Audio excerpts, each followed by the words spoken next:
He's reining my appetite. Look at him! He probably hasn't bathed in weeks. The wealthy woman's voice echoed through the five-star restaurant. Every eye was on Maya. The disabled homeless man trembled in his wheelchair. Her manager whispered, "Maya, please, just make him leave." But what Maya did next, nobody saw coming, especially not the homeless man, because he wasn't homeless at all. The golden afternoon sun streams through the floor-to-ceiling windows of La Belle Époque, one of the most prestigious restaurants in downtown Manhattan. Crystal chandeliers cast dancing reflections across white linen tablecloths. Well-dressed patrons sip champagne and murmur in hushed, refined tones.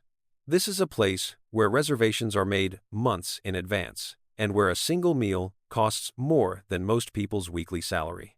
Maya Johnson moves gracefully between the tables, her white apron crisp against her black uniform.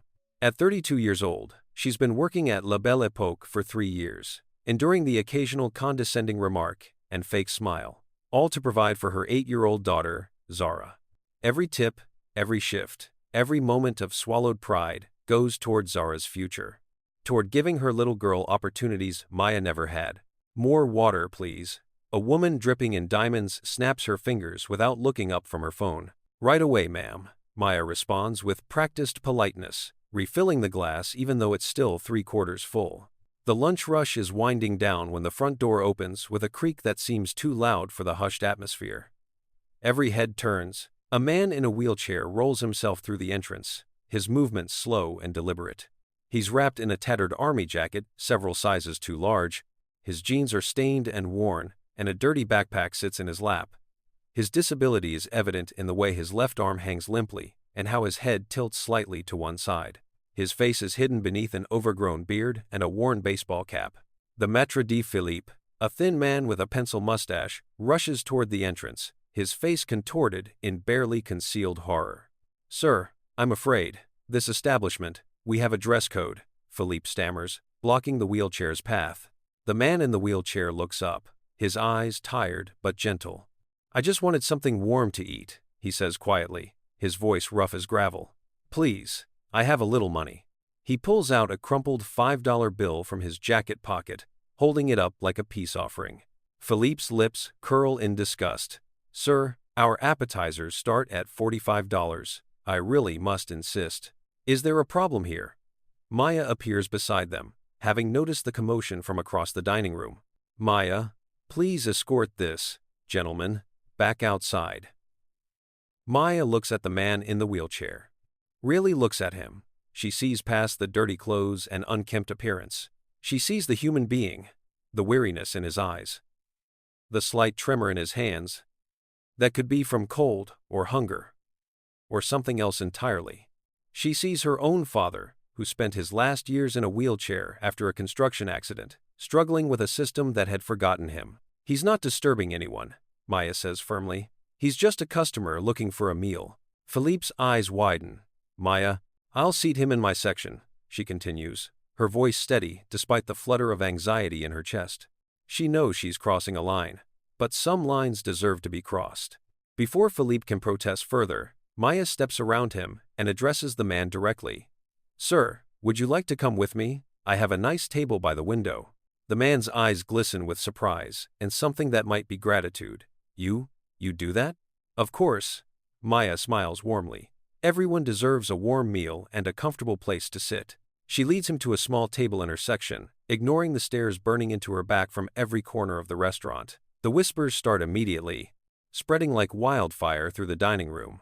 Is she serious right now? The smell probably. "I'm never coming back here, if this is what they allow." Maya pulls out a chair and helps position the wheelchair at the table. "Can I get you some water to start?" she asks gently. "Yes, please," he whispers, his voice thick with emotion. As Maya turns to fetch water, she nearly collides with Mrs. Vanderbilt, a regular customer known for her expensive taste and even more expensive sense of entitlement. The older woman's face is flushed with indignation. "Excuse me, waitress, Mrs." Vanderbilt's voice cuts through the air like a knife. "I did not pay $200 for a lunch reservation to eat next to that." She gestures dramatically toward the man in the wheelchair as if he were an offensive piece of furniture. Maya takes a deep breath, feeling heat rise to her cheeks. "Ma'am, he's just having a meal, same as everyone else." "Absolutely not." Mrs. Vanderbilt's companion, an equally overdressed woman, chimes in. "This is supposed to be a 5-star establishment. Look at him. He probably hasn't bathed in weeks." The audacity. The man in the wheelchair shrinks in his chair, his head bowing lower, his trembling hands gripping the armrests of his wheelchair. Maya feels something ignite inside her, a protective fury she usually reserves for moments when someone threatens her daughter. "With all due respect," she says, her voice calm but carrying an edge of steel. "He has every right to be here. He's not bothering anyone." "He's bothering me," Mrs. Vanderbilt shrieks. "The sight of him is ruining my appetite. Where is the manager? I demand he be removed immediately." Other diners begin voicing their agreement. The carefully maintained veneer of sophistication cracks, revealing the ugliness beneath. "This is outrageous. We shouldn't have to look at this while we're eating. Does he even have money to pay?" Mr. Chen, the restaurant manager, emerges from the kitchen, his face already creased with worry. He's a practical man who's built his career on keeping wealthy customers happy, and right now, he has a dining room full of unhappy wealthy customers. "Maya," he says quietly, pulling her aside. "You need to ask him to leave."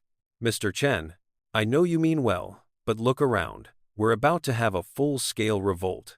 Mrs. Vanderbilt is already threatening to call the health inspector and post on every review site. "I can't afford." "He's disabled, hungry, and just wants to eat," Maya interrupts, her voice rising despite herself. "Since when did we stop seeing people as people?" "Since those people stopped paying my bills," Mr. Chen says, not unkindly, but firmly. "I'm sorry, Maya, but this is a business. Please ask him to leave, or I'll have to do it myself." Maya looks back at the man in the wheelchair. He's staring at his hands, his shoulders slumped in defeat. He's already started to wheel himself back from the table, preparing for the inevitable humiliation of being cast out. In that moment, Maya thinks about Zara. She thinks about the lessons she wants to teach her daughter about standing up for what's right, about treating people with dignity regardless of their circumstances. She thinks about her father, and how strangers' kindness in his darkest moments had kept his spirit alive. She makes a decision that will change everything. "No," Maya says quietly. Mr. Chen blinks. "Excuse me?" "No," Maya repeats, louder this time. "I won't ask him to leave. And if standing up for basic human decency costs me this job, then it's not a job worth having." The entire restaurant falls silent.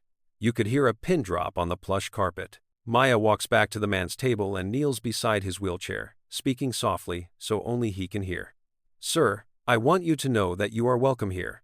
You deserve to be treated with respect and dignity. I'm going to bring you our best meal on the house, and anyone who has a problem with that can take it up with me." Tears stream down the man's weathered face, cutting clean tracks through the grime. "Why?" he asks, his voice breaking. "Why would you risk everything for someone like me?" Maya smiles, her own eyes growing misty. "Because someone once told me that how we treat people, when they can't do anything for us in return, shows who we really are. And I want to be someone my daughter can be proud of." She stands and faces the dining room, her heart pounding but her resolve unwavering. This man is going to have his meal. If anyone is uncomfortable with that, you're free to leave. But he stays. Mrs. Vanderbilt's face turns purple with rage. "Well, I never. You can be certain you'll be looking for a new job by tonight. I'm calling the owner right now." She storms out, her companion scurrying behind her, both of them making sure their dramatic exit is noticed by everyone. 2 other tables follow suit, leaving their meals half-eaten and their displeasure abundantly clear. Mr. Chen looks like he might cry, mentally calculating the lost revenue and inevitable bad reviews. But Maya doesn't waver. She goes to the kitchen and personally prepares a plate of the restaurant's signature beef bourguignon, adds crusty French bread, still warm from the oven, and pours a glass of the house wine. When she sets the meal before the homeless man, his hands shake so badly he can barely hold the fork. "Take your time," Maya says gently. There's no rush. As he eats, Maya continues her shift, serving the remaining customers with the same professionalism she always has. Some avoid her eyes. Others whisper and point. But a few, a very few, nod at her with something that looks like respect. The homeless man eats slowly, savoring every bite as if it might be his last good meal. When he finishes, he carefully wipes his mouth with the linen napkin, treating it with more reverence than most customers show the fine china. He wheels himself to where Maya is clearing a table. "Thank you," he says simply, but the words carry the weight of something much deeper. "You didn't have to do what you did." "Yes, I did," Maya replies. "We all did. We just forgot somewhere along the way." The man reaches into his backpack and pulls out the crumpled $5 bill, trying to hand it to her. Maya gently pushes his hand back. "Keep it. The meal was my gift to you." For a long moment, the man just looks at her, his eyes searching her face as if trying to memorize it. Then he wheels himself toward the door and disappears into the late afternoon crowd. Maya returns to work, trying to ignore Mr. Chen's disappointed sighs and Philippe's cold shoulder. By the end of her shift, she's exhausted emotionally and physically. As she changes out of her uniform in the staff room, she wonders if she's made a terrible mistake. She has rent due next week, Zara's school supplies to buy, and now she's probably going to be fired. But when she thinks about the gratitude in that man's eyes, she knows she'd make the same choice again. The next morning, Maya arrives for her shift 15 minutes early. As always, she's prepared for the worst: a termination letter, an angry confrontation, or simply being erased from the schedule. Instead, she finds the entire restaurant in chaos. Luxury cars are double parked outside. Photographers cluster around the entrance. Mr. Chen is pacing frantically, his phone pressed to his ear. Philippe looks like he might faint. "What's going on?" Maya asks one of the other servers. "I have no idea, but apparently, we're supposed to wait for some VIP announcement," the server whispers back. Before Maya can process this, the front door opens, and the entire room falls silent. A man walks in, and Maya's breath catches in her throat. It's him. The homeless man from yesterday. Except, he's not homeless anymore. Or rather, he never was. He's clean-shaven, dressed in an impeccably tailored suit that probably costs more than Maya's car. His wheelchair is sleek and obviously expensive, equipped with technology Maya has only seen in movies. His posture is straight, his eyes clear and intelligent, and his presence commands the room in a way that makes even the snobbiest customers from yesterday look small. Walking beside him is a woman in a sharp business suit, carrying a briefcase and a folder thick with documents. "Good morning," the man says, his voice no longer rough but smooth and educated, carrying the confidence of someone used to being heard. "My name is Marcus Sterling." Maya's hands fly to her mouth. Marcus Sterling. The Marcus Sterling. The reclusive tech billionaire who founded Sterling Technologies, whose net worth is estimated at over $15 billion. He's been on the cover of Forbes, Time, and every major business publication. He's known for his philanthropy, his innovation, and his absolute insistence on privacy. And he was sitting in her section yesterday, pretending to be homeless. "Yesterday," Marcus continues, addressing the assembled staff and few early customers, "I came to this restaurant as part of a social experiment I've been conducting for the past 6 months. I've visited over 40 establishments across the country, presenting myself as a disabled homeless person to see how I would be treated when people thought I had nothing to offer them." He pauses, his eyes scanning the room until they land on Maya. "In 40 establishments. I was asked to leave 38 times. I was served twice. Both times with obvious reluctance and disgust. But yesterday, one person, and only one person, treated me like a human being." He wheels himself directly to Maya, who stands frozen, tears streaming down her face. "Maya Johnson," Marcus says softly, "you stood up for me when you had everything to lose and nothing to gain. You defended my dignity against a room full of people who wanted me gone. You risked your livelihood for a stranger, and when I tried to pay you the only money I had, you refused it." He nods to his assistant, who opens the folder. "I did some research on you last night," Marcus continues.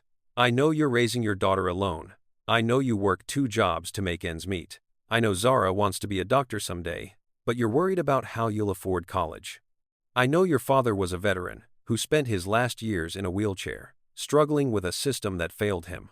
Maya can barely breathe. "How did you—" "I wanted to know who you were," Marcus says simply. I wanted to understand what kind of person acts with such compassion when the whole world is watching them fail. He gestures to his assistant, who hands Maya an envelope. Inside this envelope is a full scholarship fund for Zara, covering everything from elementary school through her doctorate, if she chooses to pursue it. There's also a check for $500,000. No strings attached, to help you build the life you deserve. And finally, there's an offer for a position at Sterling Technologies as our new Director of Human Resources and Workplace Culture. Starting salary is $300,000 a year. Plus benefits? Because if anyone knows how to recognize human value, it's you. The room erupts in gasps and applause. Mr. Chen looks like he might collapse. Philippe has turned white as a sheet. Maya's hands shake as she opens the envelope, seeing the documents that will change her and Zara's entire future. I don't know what to say, she whispers. Say you'll accept, Marcus smiles. The world needs more people like you in positions of influence. People who remember that kindness costs nothing but means everything. Yes, Maya laughs through her tears. Yes, of course, yes. Marcus extends his hand, and when Maya shakes it, she feels the strength in his grip. The same strength that built an empire from nothing. Thank you, he says quietly, for seeing me when everyone else looked away. For reminding me why I started this experiment in the first place. For being exactly who you are. As cameras flash and the restaurant erupts in celebration, Maya thinks about her daughter, about the phone call she'll make later, to tell Zara that everything is going to be okay now, better than okay. She thinks about her father, and hopes somehow he knows that his lessons about dignity and compassion have come full circle. But mostly, she thinks about the simple truth that this moment has proven. That kindness is never wasted. That dignity matters more than dollars, and that treating every person with respect, regardless of their circumstances, isn't just the right thing to do, it's everything.